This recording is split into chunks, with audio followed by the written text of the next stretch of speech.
Asistimos a un día más del declive mundial de la carta. Los corresponsales asiduos parecen ser de otros tiempos. Los buzones cada vez guardan menos sorpresas y los coleccionistas de timbres postales son una especie en peligro de extinción. Asistimos, como lo denominó Juan Villoro al ensayar sobre las correspondencias de Onetti, Cortázar y Puig, al crepúsculo de un género que tanto contribuyó a moldear la subjetividad y la educación sentimental de muchas generaciones, desde Petrarca y sus amigos hasta Martha Elion y el arte correo. ¿Hay entonces motivos para sentir nostalgia? ¿Para aferrarnos a las epístolas? ¿O vale la pena celebrar que la comunicación a distancia se ha vuelto prácticamente inmediata gracias a la revolución digital? Espero que estén teniendo una noche agradable de aquel lado de la pantalla. Gracias, como de costumbre, por estar sintonizando este programa en el que hoy vamos a tener nuestro segundo episodio dedicado a las cartas. Ya saben que las cartas es el tema mensual de Revista de la Universidad. Y bueno, no solo las cartas, digamos, como punto de partida, ¿no? Pero pues son las relaciones, intercambios postales, las relaciones a distancia, la transmisión de ideas, sentimientos y a veces también secretos por medio de mensajes escritos, ¿no? Y que en ocasiones, en algunas ocasiones, generan su propio género literario, pues pueden ser géneros literarios en sí mismos, ¿no? Pensemos en las novelas epistolares o en los intercambios a veces de ensayos que van haciendo una especie de ensayo coral, ¿no? Entre varios autores. Y también pues hay a veces los libros que se van formando con toda esta relación entre dos autores, ¿no? Que a mí me encantan, por lo menos. Ya llegaremos a algunos de ellos, a mencionarlos. Y bueno, en fin, son textos, en realidad, ahorita lo vamos a ir desmenuzando, pero que son íntimos, ¿no? Nos estamos asomando a textos íntimos, textos que muchas veces te revelan una dimensión de la persona, que a lo mejor la persona no estaba pensando mostrar al gran público, a lo mejor a veces sí. Y para discutir de eso, para empezar a desmenuzar todo esto de las cartas literarias, me acompaña hoy Guido Herzovich, que les cuento es investigador por la Universidad de Buenos Aires y es editor de la revista literaria El Ansia, gran título, El Ansia. Aquí sabemos que la ansiedad es la madre de todos los sentimientos.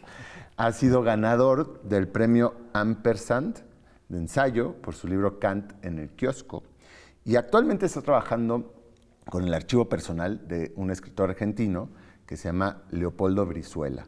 Y a través de hablar de este archivo es que yo empecé a pensar cosas que nunca había pensado sobre las relaciones epistolares y las cartas. Así que, Guido, muchas gracias por venir hoy a indagar en el archivo, ¿no? Al contrario, gracias por invitarme. Quizá, no sé, habría que empezar, si empecemos por el archivo y por Leopoldo, que nos cuentes un poco quién es Leopoldo Brizuela y qué te llevó a ti a su archivo, ¿no? Leopoldo es un escritor importante en Argentina, aunque no tan conocido fuera de Argentina, a pesar de que ganó un premio importante, el premio Alfaguara, sí, que claro, implicó que lo editaran en toda América Latina en el 2012, con su novela Una misma noche, y estuvo de gira por América Latina, entonces eso le dio como trascendencia fuera de Argentina, pero si no, en general él es un escritor muy conocido dentro de Argentina, escribió sobre todo novelas, en general novelas ambiciosas y largas, varias de ellas, y es un escritor así como de largo aliento, por un lado, y también escribió poesía, también hizo compilaciones de cuentos, digamos, tiene una obra bastante variada, escribió mucha crítica, reseñas, etc. Entonces tiene por un lado como una obra muy obra, ¿no? A diferencia de muchos escritores contemporáneos que tienen una relación con los géneros íntimos, yo diría, mucho más cercana, ¿no? Hoy hay mucha literatura que está escrita muy cerca del diario íntimo, ¿no? De un texto con una voz muy personal, ¿no? Muy cerca, la autoficción, todo esto, ¿no? En cambio, Leopoldo tiene una obra como muy literaria. Y por otro lado, se conjugaron en él una serie de factores que hicieron que dejara un archivo personal muy impresionante. Por un lado, que tenía una idea alta de la figura del escritor, y creo que desde una edad muy temprana. Y de sí mismo. Y de sí mismo, indudablemente. Sí. Y de muy joven, fue muy precoz. Ajá. Era un melancólico indudable, entonces coleccionaba y guardaba todos los papelitos más increíbles. Las cosas que hay en su archivo son... Hay una categoría de caja que se llama reliquias. No, son reliquias de su propia vida, ¿no? Son pequeños documentos, objetos, etc. Y por otro lado estuvo trabajando en los últimos 3 años de su vida en la sección de archivos personales de la Biblioteca Nacional de Argentina. Entonces aprendió técnicas de archivo que en los últimos meses de su vida, cuando ya sabía que estaba enfermo, empezó a organizar su archivo. Yo entré en contacto con él muy poco antes de que muriera porque estaba haciendo un dossier con él, en diálogo con él para la revista El Ansia. Y cuando murió empecé a escribir un texto sobre él en diálogo, sobre todo con su viudo, que es el que quedó a cargo de su archivo. Y fue a través, de hecho, de una carta que me enteré que existía un archivo. Estaba conversando con Ariel Sánchez en su casa, en la casa que había sido Leopoldo, y me contó que tenía una carta que había escrito Leopoldo a otro escritor, hoy conocido, Gustavo Nielsen, cuando tenían 15 años. Mantuvieron una correspondencia por un par de años, a esa edad en que ninguno de los dos, por supuesto, había publicado nada. Claro, claro. Guardaron la correspondencia ambos durante 40 años y poco antes de que Leopoldo muriera, por alguna razón que no está muy clara, decidieron intercambiar las cartas, ¿no? Que es fantástico. Sus cartas de adolescencia, ¿no? Entonces, bueno, esa es mi entrada al archivo de Leopoldo. Okay, buenísimo. Que empiece con una carta me parece todavía mejor para el tema, para estar aquí hoy. Y claro, platicábamos que en las relaciones epistolares y en los archivos, muchas veces lo que tienes es las cartas que te llegaron, ¿no? Las que te contestaron, las que recibiste. No tienes las que tú escribiste, a menos que deliberadamente hayas guardado, se haya hecho una copia, ¿no? Entonces esto es muy curioso que ellos hayan hecho el intercambio. Y me parece muy sui generis el hecho, o sea, como que Leopoldo estaba haciendo una especie de deliberadamente un museo de su propia obra. Me da como envidia en un sentido, como que siento que es un proyecto que estaría lindo empezar. Estás a tiempo. Sí, para facilitarle a mis biógrafos, ¿no? O a nuestros biógrafos cuando nos estudien. Pero bueno, y si quieres ahora adentrémonos un poco en este archivo, porque me imagino yo que como muchos otros archivos, pues en buena parte hay correspondencia ahí, ¿no? Y cartas guardadas, Leopoldo. Hay de todo, sí. Hay una buena cantidad de correspondencia recibida, pero también enviada. De hecho, algo interesante es que también se ve, digamos, en ambos sentidos, en ambas correspondencias, que es el cambio tecnológico que ha sufrido la correspondencia en los últimos 30 años, ¿no? Primero, cartas manuscritas, muy pocas de las que él envió, porque hacer una copia de una carta manuscrita era engorroso. Después, cartas a máquina de escribir, ¿no? Hay un buen número y muchas están hechas con el papel carbónico, que no sé si sabes. De qué edad tengan en casa, pero sí. Efectivamente. Yo creo que la mayoría de la gente que ve el programa sabrá. Eran básicamente 2 hojas, la segunda era una hoja, ¿no? Con carbónico, entonces al dar un golpe la máquina de escribir dejaba una copia. Entonces ahí y quedan como en un color tinta azul. Sí. Exacto. Sí. Está eso, hay cartas escritas en impresora de matriz de puntos, o sea, tipeadas e impresas en matriz de puntos. Y después hay correos electrónicos impresos, supongo que en chorro de tinta, durante algún tiempo y en algún momento, a pesar de la clara voluntad de Leopoldo de construir un archivo, algo de la tecnología y el archivo empiezan a tomar, ¿no? Y el archivo en papel empiezan a tomar caminos diferentes. Y es una pregunta, creo que hoy, ¿no? ¿Cómo van a ser los archivos de escritor pues Google, del futuro? Tu Gmail, ¿no? Tu Gmail así traspasado, en parte. Pero está eso, y por otro lado hay una cantidad de archivos de textos íntimos de distinto tipo, uno de los cuales acabo de publicar, ¿no? Con la editorial Bosque Energético en Argentina, que es un texto... ¿Diario del Abandono? Diario del Abandono se llama, sí. No se llamaba así originalmente, se llamaba Notas sobre el Abandono. Le cambiamos el título por la colección de esta editorial, pero es un texto particular porque es un cuaderno que Leopoldo escribió como en principio un diario íntimo, pero después lo tipeó, lo imprimió en matriz de puntos y lo anilló. Le puso título, le puso una dedicatoria, entonces... Qué curioso. hay algo ahí donde él ya dio un paso para de algún modo construir estaba una listo, obra. como de alguna manera. Básicamente estaba listo. Y a lo mejor incluso con su visto bueno de ser publicado, porque si los preparaste, ¿no?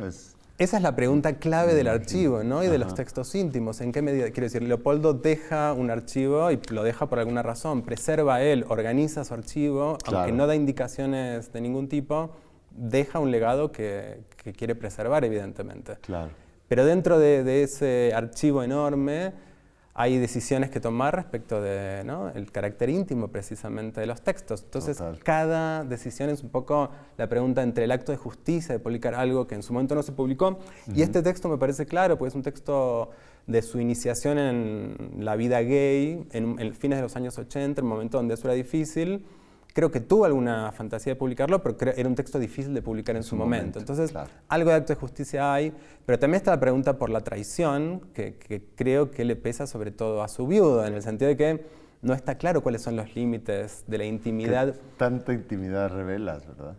Y sí, y muchas veces esa intimidad se rompe por un gancho, a lo mejor económico, ¿no? Hay muchas familias, pero bueno, ese es tema aparte. Nada más, nos queda un minuto de este primer bloque, pero como para dejar ahí claro lo de Leopoldo, que él muere joven, ¿no? Murió a los 55 años en 2019. Y de enfermedad. Entonces, él estaba consciente de que eso iba a pasar, curiosamente. Mira pues muy bien. Hay mucho que me deja aquí pensando, pero si te parece bien, en el siguiente bloque empezaremos a desmenuzar de aquí, pues, qué ha pasado un poco y qué va a pasar con las relaciones epistolares y con las correspondencias que podemos o no entablar, y también pues hablar de otras correspondencias emblemáticas de la historia de la literatura.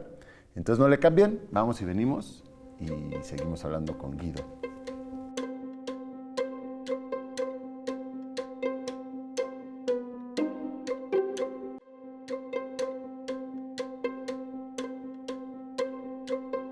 Qué bueno que no le cambiaron, o si acaban de llegar, pues estamos aquí hablando de cartas, de relaciones de correspondencia. Estábamos hablando de archivo primero, pero ahora ya vamos a salir del archivo, digamos, personal, para hablar de los intercambios a veces deliberados, ¿no?, que se vuelven un género literario en sí mismo, ¿no? Y que quizá ustedes allá en casa conozcan algunas de estas relaciones epistolares entre autores y autoras icónicos. Hay muchas. Yo recuerdo, por ejemplo, un libro que es entre Paul Auster y Coetzee, ¿no? ¿Se pronuncia Coetzee? Creo que sí, Coetzee. El autor sigue vivo, él sudafricano, y comentaba con Guido fuera del aire que es curioso ese libro porque es muy divertido y comparten muchos temas, se hablan de béisbol, y bueno, van del béisbol a la política, ¿no?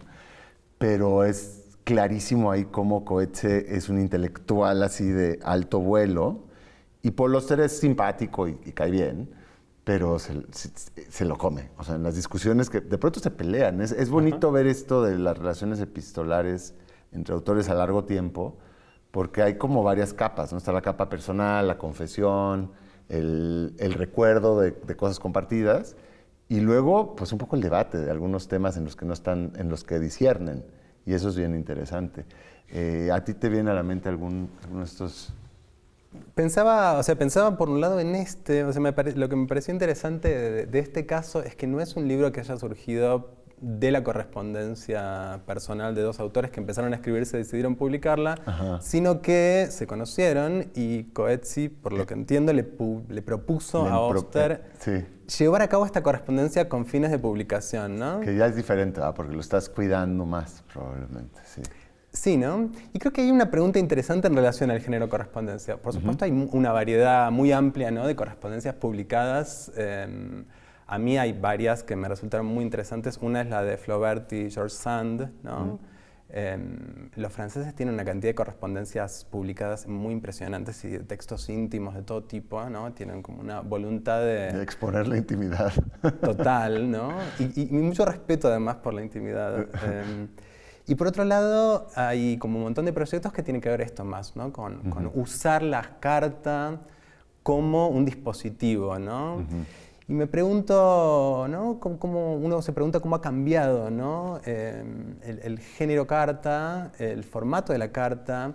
Si uno piensa también que, como todo género, el de la carta es un género aprendido por un lado, ¿no? Sí. Y por otro lado, hay, como conversábamos antes, hay muchos manuales de escritura. Ha habido muchos manuales de escritura de cartas, porque la carta tuvo un lugar en la sociedad muy importante, que por supuesto Claro. hoy no tiene, ¿no?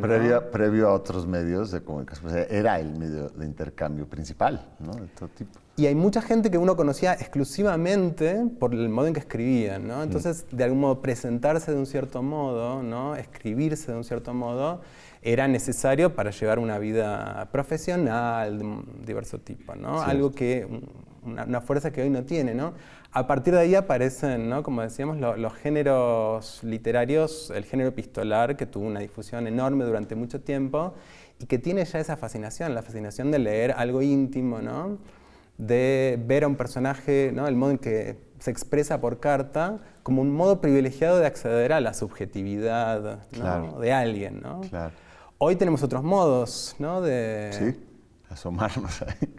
O de que la subjetividad de alguien se asome a nuestra realidad. Estaba pensando en todas las filtraciones de mensajes de WhatsApp, ¿no? Claro. Que es el equivalente contemporáneo de la carta que aparece en el lugar equivocado, ¿no? Hoy es la circulación esto de mensajes de texto, WhatsApp, chats de gente por una razón u otra que aparecen, ¿no? En la esfera pública y que de algún modo ponen en juego lo mismo que pone en juego la carta, que es la relación entre lo público y lo privado, ¿no? Ese límite como muy sutil, pero que va cambiando a lo largo del tiempo por el tipo de trabajo o no, ¿no? Que uno hace sobre los géneros íntimos, que están sometidos a reglas, ¿no? Y a entrenamientos en cualquier época, digamos, ¿no? Me parece que hay algo interesante ahí, ¿no? También, que son, finalmente, los géneros íntimos son géneros aprendidos. Todos estamos expuestos, todos hemos leído géneros íntimos o textos íntimos de otros, a veces dirigidos a nosotros y a veces no. Y también escribimos nuestros géneros íntimos. El diario íntimo es un género, ¿no? Sí. Uno aprende a escribir un diario íntimo, se le ocurre la idea de llevar un diario íntimo porque ha leído el diario íntimo. Porque existe ese precedente de... Bueno, pensando el diario íntimo, que en su momento no tiene la finalidad de ser publicado, podrían ser, como lo decíamos, ¿no? Cartas a uno mismo, o sea, porque tú no tienes la finalidad de publicarlo, pero tienes la conciencia de que a lo mejor va a tener un único lector que eres tú mismo en unos años, ¿no? Eso es interesante siempre. No tengo idea, yo nunca he llevado diarios, hay gente que lo lleva siempre. Si leen sus diarios de antaño, supongo que a veces sí, debe ser interesante. Entonces son como cartas a uno mismo, ¿no? Luego también hablábamos de otro tipo de libros que últimamente están surgiendo, que ahora que la carta, digamos, entendida como la correspondencia escrita y mandada a distancia, pues está un poco en extinción, al menos en términos de escrito en papel, y que hay quienes están retomando eso para hacer un nuevo género por sí mismo, que son estas relaciones, a lo mejor de intercambiar ideas sobre un tema en concreto, ¿no? Y de ahí producir un libro como proyecto, pues un proyecto epistolar. Pero aquí hay una pregunta, que es, ¿qué pasa con los mensajes de audio del WhatsApp? O sea, ¿esos son cartas? O sea, yo lo digo como alguien que abusa del mensaje de audio, como a lo mejor sabrás. Me gusta mucho y es como entablo mis relaciones ya afectivas, y en efecto siento que ha sustituido a la carta en muchos sentidos, porque hay gente con la que converso así, que no vive en México y con la que nunca tengo una llamada telefónica, a la que casi nunca veo, pero que mantengo un contacto continuo a través de mensajes de audio. Creo que es un caso interesante porque muestra también las idas y vueltas de la relación entre géneros y tecnologías, ¿no? Si uno piensa el paso de la carta al correo electrónico, al chat, al WhatsApp de texto, ¿no? Uno ve como interactividad cada vez mayor, ¿no? Pero el salto del chat al audio de WhatsApp es interesante porque vuelve a la comunicación discontinua, digamos. Sí. Yo te hablo de 4 o 5 cosas y vos tenés que acordarte de las 4 o 5 cosas de las que te hablé para responderme las 4 o 5 cosas. Y tenés que articular y organizar lo que ¿no? Lo que vas a decir, de un modo que se parece en algún sentido mucho más a la vieja carta que al chat, ¿no? Sí. Lo interesante ahí creo es que, así como durante siglos hubo manuales para enseñar a escribir cartas, quizás estamos necesitando manuales para aprender a mandar mensajes de WhatsApp. Creo que cierta gente indudablemente las necesitan y yo también. Yo estoy reclamando que aparezca alguien que escriba el manifiesto del mensaje de audio. Yo creería que ahí, o sea, la única condicionante que yo diría, si ustedes quieren llevar a cabo estas relaciones epistolares en audio, es no aburrir, ¿no? O sea, es como la condición que a lo mejor se le puede decir al ensayo. La única compromiso que quería tener el ensayo es no aburrir, ¿no? El mensaje de audio es algo similar, porque todo puede ser, me puedes estar contando cómo haces tu desayuno, puede ser interesante, depende de cómo me lo cuentes, ¿no? Pero bueno, ¿y qué pasa? Eso es el momento, digamos, es el presente, ¿no? ¿Qué pasa al futuro? O sea, ¿qué pasa ahora con ChatGPT y con estas otras máquinas de procesadores de texto que a todas luces van a sustituir muchas de las cartas que seguimos escribiendo de manera funcional, ¿no? Quien sea que haya pedido una beca, quien sea que se haya prestado un premio, quien sea que haya pedido un programa de doctorado, de posgrado, incluso de licenciatura, pues tener la experiencia de escribir cartas a las academias, tu carta de motivos, ¿no? Que son un género en sí mismo extraño, y que eso, pues a todas luces GPT hace, no sé si bien todavía, pero hará bien, ¿no? A mí me impresiona lo bien que hace esta tarea en particular, ¿no? Que es entender cómo funciona un género y reemplazar el contenido, ¿no? Sí. Y es cierto que hay un montón de actividades de la vida social que básicamente son eso, ¿no? Entender cómo funcionan ciertos géneros discursivos de la vida y después rellenarlo con lo tuyo. Ajá. Y que parte de demostrar que uno es una persona profesional, que conoce un cierto medio, es mostrar que uno conoce ese género, ¿no? Y es cierto que esto es algo que hacen muy bien estas nuevas tecnologías, al punto de que yo me tomé la libertad de pedirle a ChatGPT que escriba una carta de agradecimiento por haberme invitado a tu programa. Y le pedí que lo hiciera en el lenguaje, en el estilo epistolar del gran siglo de la literatura epistolar, que es el siglo XVIII. Así que me respondió ChatGPT, le pregunté si podía hacerlo y me respondió, por supuesto, aquí te dejo una carta inspirada en el estilo epistolar del siglo XVIII. México. A los 23 días del mes de septiembre del año de Nuestro Señor de 2024. Muy estimado don Andrés, recibid a través de estas líneas el más sincero agradecimiento que mi corazón puede expresar por la merced que habéis tenido a bien concederme al invitarme a vuestro ilustre programa, Revista de la Universidad, que con tanto acierto y diligencia conducís en la respetada señal de TV UNAM. Uno más porque está muy bueno. Genial, sí, no, por favor. Permitidme manifestaros la profunda gratitud que me embarga, pues no solo habéis sido generoso en la cordial invitación, sino que me habéis honrado con vuestra compañía y la de tan distinguidos contertulios, en un espacio donde las letras, las ciencias y las artes hallan amparo y estímulo para la más elevada conversación. Está buenísimo. Se le da bien el protocolo de esa época, ¿no? Dijo, en el año de Nuestro Señor, ¿eh? O sea, GPT, ahí creen Dios, pero pues mira, sí, yo creo que eso a todas luces, pues, sigue, ¿no? En las iteraciones de estas máquinas de procesadores de texto, al grado que en algún momento pues, seguramente ya sustituirán la carta funcional, ¿no? Y creo que a lo mejor está bien que la sustituyan, ¿no? Porque luego sentarse a mi carta de motivos de por qué quiero ir a tal institución o no, es muy genérico, no sé.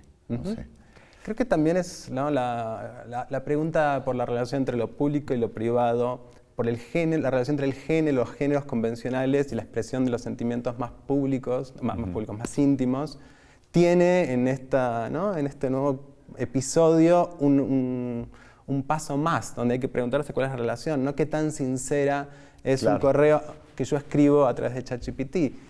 La misma pregunta es ¿qué tan honesto es una carta de amor que escribo según las convenciones del género de la carta romántica del siglo XVIII, ¿no? Sí. ¿Se puede ser sincero? Ahora que estabas mencionando eso, me acordé de hace relativamente poco una incidencia en que era una carta que le mandaba una niña como de admiración a un deportista y que habían usado GPT para escribirla. Y ahí te preguntas, esta cosa entre lo público y lo privado y la desmotivación, si tú estás mandando una carta de admiración, de por qué te admiro, pues debería ser como algo personal, no poner a una máquina a decir por qué te admiro, porque de alguna manera pierde ahí todo el cometido. Muy interesante. Todo esto va a estar en ciernes, es algo que vamos a ir viendo sobre la marcha, ¿no, Guido? Y fíjate que está a punto de acabársenos el programa. Nada más, ¿tú crees que el libro que estábamos mencionando que se publicó hace poco, será que va a salir en México en algún momento? Ojalá, me imagino que se va a conseguir, que va a haber distribución, sí, aunque sea pequeña, y espero que se consiga. Creo que es un libro muy interesante desde muchos puntos de vista, ¿no? Por la experiencia de ese momento, pero también porque es un diario muy desgarrador e íntimo, ¿no? Es una de esas viejas escrituras íntimas muy conmovedoras, y creo que es un libro que se lee muy bien hoy en particular. Vale, pues muchas gracias, Guido. Muchas gracias a ustedes por estar sintonizando. Establezcan relaciones epistolares. Yo creo que es una buena actividad subversiva de hoy en día. Vuelvan a mandar cartas en papel, por correo, ¿no? Y denle esa temporalidad al Correo de México, que es tremenda. Pues muchas gracias por sintonizar. Nos vemos aquí la próxima semana para otra dimensión de las cartas. Buenas noches. Pues sí, así se fue. Nos pasamos.